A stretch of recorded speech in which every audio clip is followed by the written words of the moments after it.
Vídeo 8. Muitos caminhos levam a Deus. É melhor conhecer-se primeiro. Criamos nosso próprio destino. Colhemos aquilo que semeamos. Primeira parte, os princípios comuns a todas as religiões. Muitos caminhos levam a Deus. A divindade se manifesta de várias maneiras no mundo. Os ensinamentos básicos de cada religião que influenciam o dia a dia de seus fiéis são praticamente idênticos. Mesmo pertencendo a tradições culturais diferentes, as pessoas que seguem os ideais de uma religião têm valores éticos e morais muito semelhantes. E seus caminhos acabam convergindo para a realização da mesma verdade suprema. O islamismo fala o seguinte: para as almas existem muitos caminhos que levam a Deus, tantos quanto são a respiração dos filhos de Adão. O hinduísmo: os que adoram outro Deus com fé não adoram sendo a mim naquelas formas. Muitos são os caminhos dos homens, mas todos eles a mim os conduzem. O cristianismo: pois todos os que são guiados pelo Espírito de Deus, esses são filhos de Deus. Confucionismo: no mundo existem muitos caminhos diferentes, mas o destino é o mesmo. Povo indígena da América do Norte: todas as religiões são apenas degraus que conduzem a Deus. Um outro ponto, um outro princípio: é melhor conhecer-se primeiro. Um dos temas centrais de toda religião é a importância de conhecer-se e de usar a própria força para desenvolver todas as nossas atividades. Aprenda-te a conhecer, proclama a fé islâmica. Se tu conheceres bem os teus erros, serão poucos, afirma o confucionismo. O conhecimento de si mesmo é considerado a maior de todas as coisas, pois leva à iluminação, declara a religião hindu.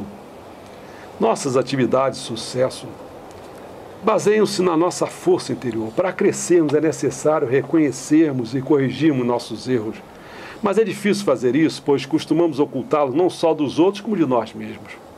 Quando aprendemos a reconhecer e corrigir nossos maus hábitos, começamos a avançar a passos largos para uma felicidade maior e para o sucesso.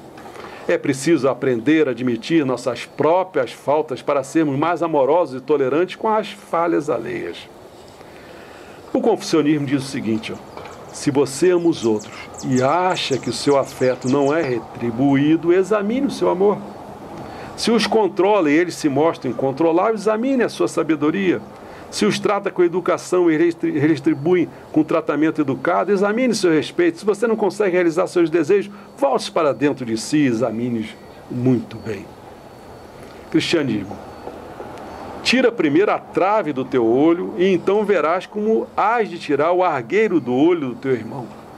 Hinduísmo: o ignorante vê o erro alheio, ainda que seja com uma semente de mostarda, e não o vê o seu, ainda que seja com um marmelo. Budismo: vemos os erros do outro com facilidade, mas temos dificuldade em ver os nossos. Notamos o erro alheio como a palha do grão, o nosso escondemos como o trapaceiro esconde o lance dos dados. Taoísmo: aquele que conhece os outros é perspicaz, aquele que conhece a si mesmo é sábio.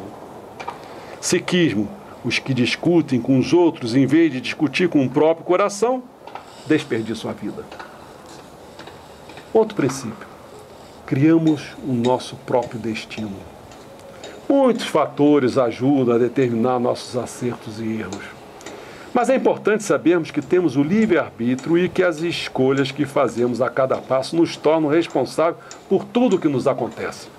Para alcançar o que desejamos, convém estudar e entender os ensinamentos das grandes religiões. Eles são guias infalíveis, pois seus conselhos refletem toda a sabedoria acumulada pela humanidade. Nos momentos cruciais de nossa vida, como seria precioso ter um Jesus, um Buda, um Confúcio para consultar.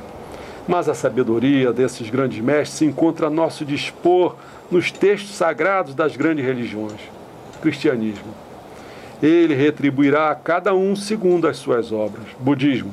Os puros e os impuros erguem-se e caem por seus próprios atos. Judaísmo.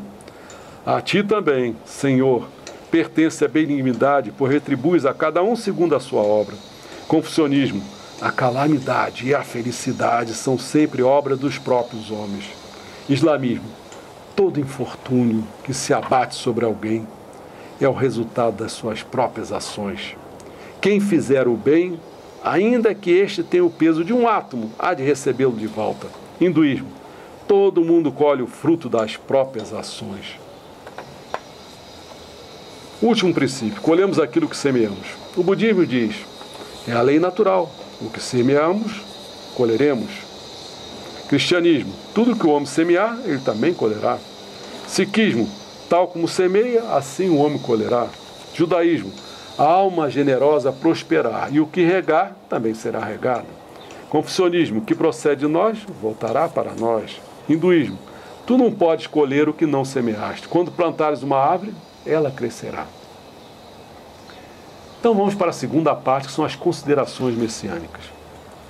Citação de alguns caminhos que levam a Deus. Um deles, se deve perder para vencer. Se em 10 casos a pessoa perder 8 ou 9, ela sairá ganhando. Quando Cristo, prestes a ser pregado na cruz, disse, venci o mundo, creio que estava ensinando essa verdade. Outro caminho. Salvação se dá em termos individual e social. Os ensinamentos de Jesus deixam claro que sua referência ao reino de Deus não tem apenas um aspecto pessoal. Tem também de uma nova fraternidade humana, uma nova ordem social ou um novo mundo. Eis o que o Meixo Sama diz. No plano individual, consiste em salvar o homem da pobreza e contribuir para a sua saúde física e mental. No plano social, é construir uma sociedade sadia e pacífica. Outro caminho. Um solo sagrado é o centro do mundo. Uma crença disseminada entre os judeus afirmava que Jerusalém localizava-se exatamente no centro do planeta. Ela é considerada sagrada também pelos fiéis das duas maiores religiões da humanidade. Para os cristãos, essa cidade é o cenário dos últimos dias de Jesus. Lá o Filho de Deus partilhou a última ceia com os discípulos, foi preso, crucificado e sepultado no local onde hoje está a Igreja do Santo Sepulcro. Mas, para os muçulmanos, foi a partir de Jerusalém que o profeta Maomé, o fundador do islamismo, ascendeu aos céus. Eis o que o Meixo Sama diz. O Japão é o parque do mundo. O parque do Japão é Hakone. O parque de Hakone é Gorá.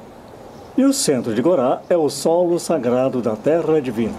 Portanto, o solo sagrado da Terra Divina vem a ser o verdadeiro centro do mundo. Considerações sobre os 3 demais princípios. O que vem a seguir confirma. Os demais ampliam. O homem é que traça o seu destino. O hinduísmo não reconhece nenhum destino cego, nem divina providência. A responsabilidade pela vida do hinduísta no dia de hoje e por sua próxima encarnação será sempre dele. O homem colhe aquilo que semeou. O resultado das ações ou frutos de uma vida derivam dessas ações automaticamente. É possível dizer que a transmigração está sujeita à lei de causa e efeito. Meixo Sama fala. Todas as coisas obedecem à lei de causa e efeito. O plano geral para esta vida é estabelecido pela maneira como pensamos e agimos em encarnações anteriores.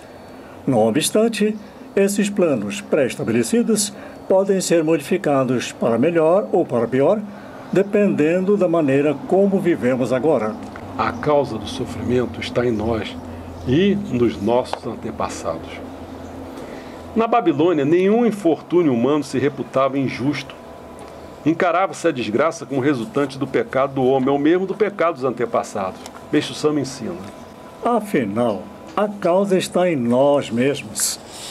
Portanto, quando algo não corre como desejamos, é preciso primeiramente refletir sobre a nossa própria conduta.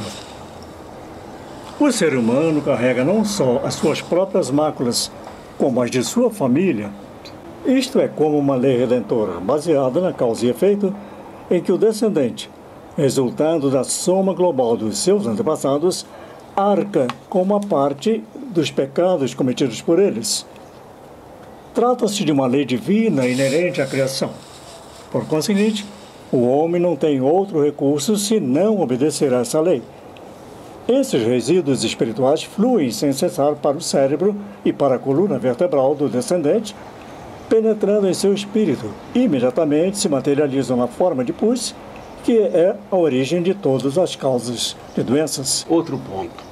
Possibilidade de reencarnar com características de vidas passadas, como genialidade, paixão, etc. Mas há uma causa especial para o nascimento desses gênios. Naturalmente, através da ciência materialista, é impossível imaginá-la, mas nós precisamos conhecê-la. Nós explicamos o fato pela ciência espiritual. No caso de um músico, por exemplo, as causas podem ser duas. Uma é a reencarnação do espírito de um grande músico. A outra, fenômeno de encosto. No relacionamento entre homem e mulher, há casos em que ambos ficam em idílio ardente, que progride até se tornar um amor cego. A explicação é que na vida anterior, apesar de namorados, eles não conseguiram se unir. Entretanto, na vida atual, apresentando-se essa oportunidade, cria-se entre os dois um amor apaixonado.